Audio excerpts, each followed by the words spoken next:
Hello. Okay. Um, don't know where I'm going here, but that's usual. I expect you're used to that by now.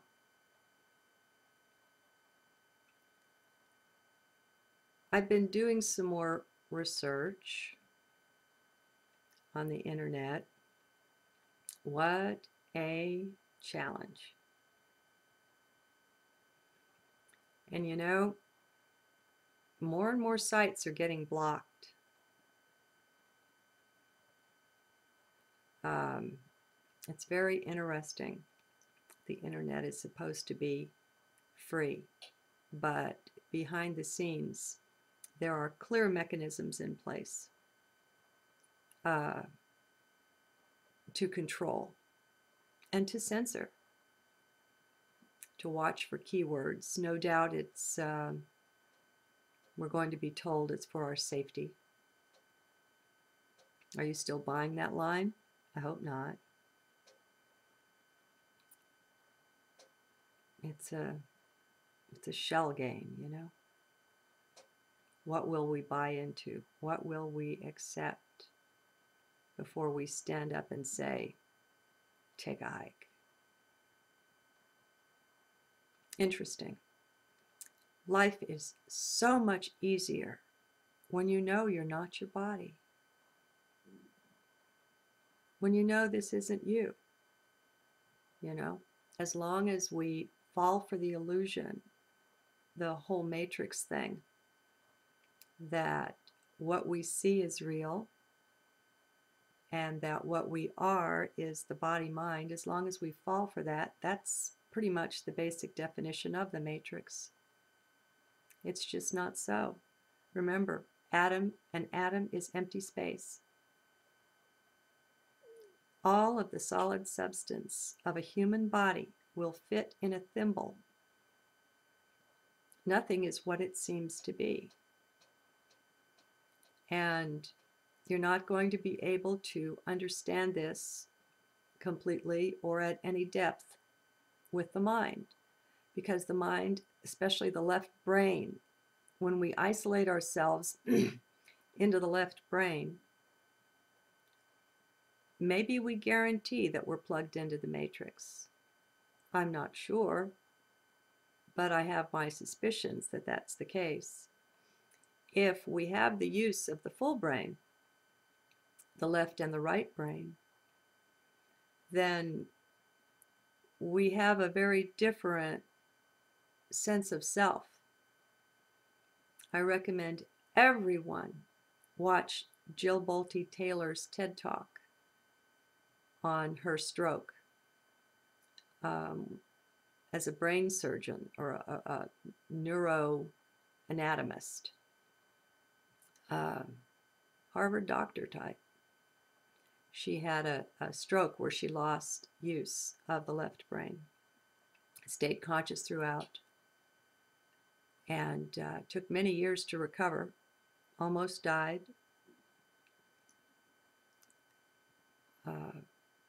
But she is able and in the very finest position with her background and knowledge to give us a report of what it's like to have only the right brain functioning. She called it nirvana. Okay? So even within the structure of the brain, we have so much more accessible or available to us that we've been kind of shunted away from. Little children, they try, or they used to, I don't know if we still do, not to let them be left-handed. The whole thing where the left-handed path is the path of darkness and the devil, and you know, and there's so much garbage, and it's been a plot of such long standing to usher us out of use of the right brain, just like no funding for art and theater and that kind of education in school. Of course it's not funded, you know. Who knows, maybe our sense of freedom abides there or is expanded there. We've been very short-term in our thinking too in the West. The ones that are running things behind the scenes now have very long-term thinking and plans that cover centuries. It's like China. You know, they can be very, very patient.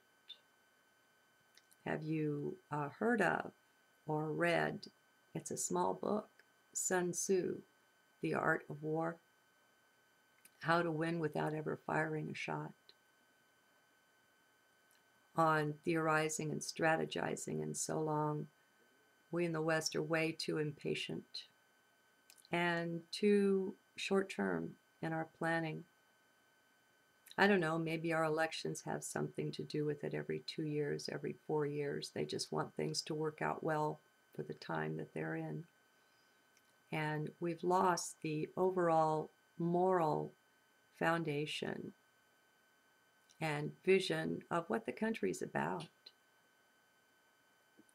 The Native Americans, I've heard, had built in to their way of life a consideration for 7 generations. Now, that wasn't right to say the Native Americans. That's ignorant on my part, but, you know, I don't recall which tribe does this or how widespread it is, but it's very wise. It's like the short-term planning maybe that we do, considering that we're the body mind, not realizing that we are ancient entities that are using these bodies in this play that we've got going on here, that we sometimes wonder who scripted, who's the director. My God, you know, not to mention the producer. It's interesting when you throw off the tyranny, the literal tyranny of the left brain that is so much a part of our society. You open up in ways that are so surprising. You realize that literally anything is possible, because the reality is this is quite an anything that has happened. This space and this place that we find ourselves in, where we're trying to sort things out without knowing and understanding the very most basic components that we're working with. What is the matrix? Who am I? What am I?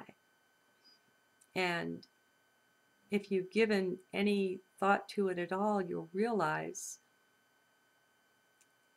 every other thought in your head, every other idea and belief rest on that foundation, on the most fundamental questions. If we cannot answer those, then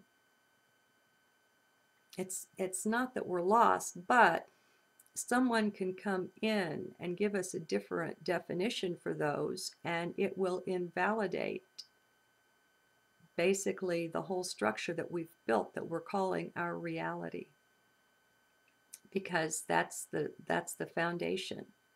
Who am I? What is the nature of reality? And when you throw over the left brain's tyranny and control of that, see, that's the mechanism whereby the control over at least Western society is maintained, is by deifying thought and the left brain perspective and view of life. And thus we can have science in the shape that it's in, which is very sad. I mean, the scientists admit themselves. How does science change? By the death of the old ones. You know, ideas are put in place and they have big names that are behind them, and nobody really gets to question these ideas. It's an amazement when someone like a Nassim Haramein comes along, or a Marco Rodin, uh, with new ideas. It's amazing that they get any airtime at all to share their thoughts and their perspective and their vision. It's very hard. There are a lot of truly wonderful people in the world of science that have to do what they do quietly because they can't, they risk everything to speak out loud if what they say goes against the grain of the establishment there.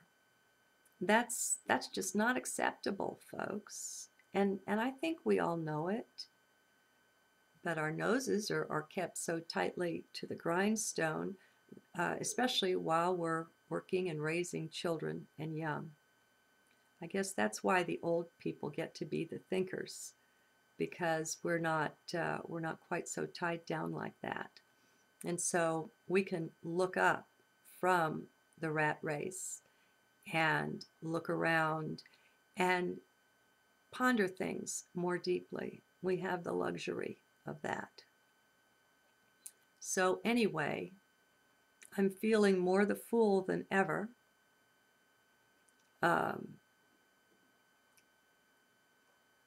I was just listening to Thomas, what's his name? Isn't that something? Parsons, Tony Parsons.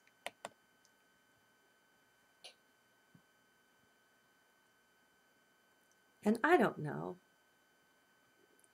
There's this non-dualism, and a lot of people, it's Advaita. A lot of people follow that path and that teaching. And I find that they come at it in different ways. And what I really don't like to see, though, is I don't like to see one teacher casting stones at another and saying the other's view of things isn't right. And what brought that up is Parsons spoke out, I don't know that you could say against, but denigrated the understanding and the perspective, view, and teaching of Eckhart Tolle. And I just don't like to see that. I think we have different ways of awakening. Who knows? Maybe we will all awaken into different realities. I don't know. I mean, I do know about the paradox that as we step up out of the third dimension, we just don't need to polarize. We find that we contain both sides of the coin, and we find that we see things and we're able to contain the dichotomies for opposite things to be true and for that to be okay. And it's not a loyal to the left brain kind of way of being. I don't apologize for that. That's just what it is. That's how I see it. But Mooji is Advaita, Tolle is, Parsons is. There are many that speak for this. And it's really interesting because they talk of not being a person. There are no persons. And I've spoken about that before, how very strange it is when you first come upon it. Not a person. Well, then what am I? Come on, look at me. Here I am. Is this not a person? is your first response. But if we don't reject it outright, and if we just allow for the possibility, you know, one of my favorite sayings, anything is possible, anything. And so if we just put it in heart and just drop it there, leave it alone a while, you know, let it simmer in there, see what understanding comes up. I'm not a person. You lose your personhood at a certain point, and for me it's come gently by stages. And I admit I slip back into it a lot. I try to walk both worlds, the mental and the world of heart, because I don't want to disappear off into some state where it's like Richard Moss said, you know, the transcendent is available and it's real and it's a part of who and what we are. And we do. We touch it, we access it. But I think I'm with Richard. I don't choose that. I choose my humanity. Both are true, both are real, and being balanced is really good. But I find it better to report from my smallness. We all have this in common, our humanity. But even so, over time, when we come into heart, there's a union or a unity there. You know, I must be crazy trying to explain not being a person. But on the other hand, it's such a cop-out to say, well, this just doesn't fit into words.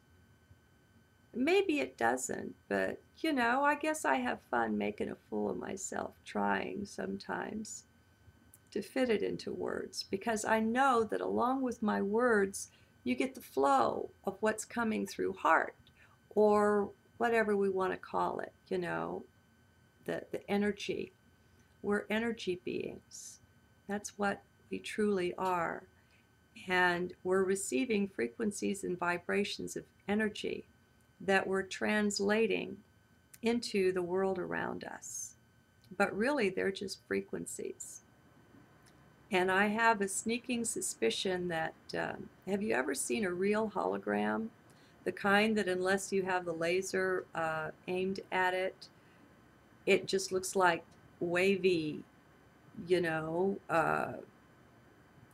waves on a pond or something. Fingerprints, swirly things like that. Maybe that's closer to reality than what we're seeing here. I have fun with that sometimes.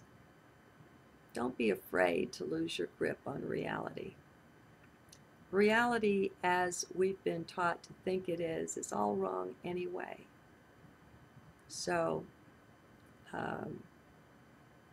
maybe that's what I'll call this one. Don't be afraid to lose your grip on reality. I don't want to go on too long. Good day.